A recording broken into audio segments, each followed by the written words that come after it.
And starting for me, right? Yeah. And I mean, where were you when you got the call, when you figured out this was happening for you?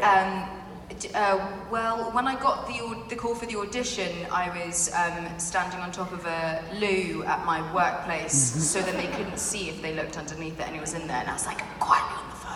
Because that was like okay. when I was doing lots of jobs to pay rent, and one of them was working at this museum where you just stand around. That's literally all I did.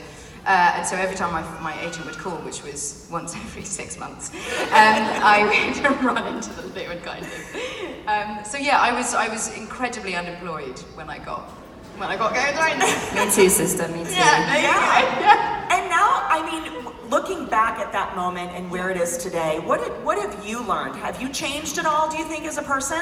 Completely. Yeah. I mean, I think you can only change so much. I think the who I am is the same, but now my entire world is different. Right.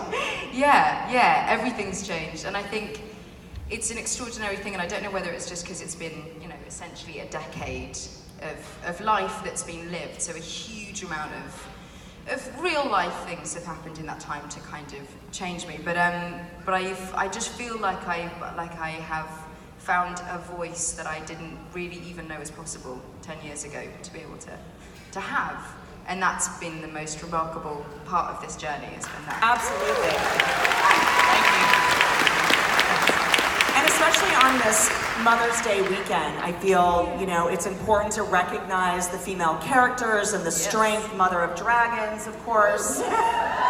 It's so funny the amount of Mother's Day stuff I get, and I'm like, I so don't have a child. I know. A dog child? Yeah, I do have a dog child. A dog child. What kind of dog do you have?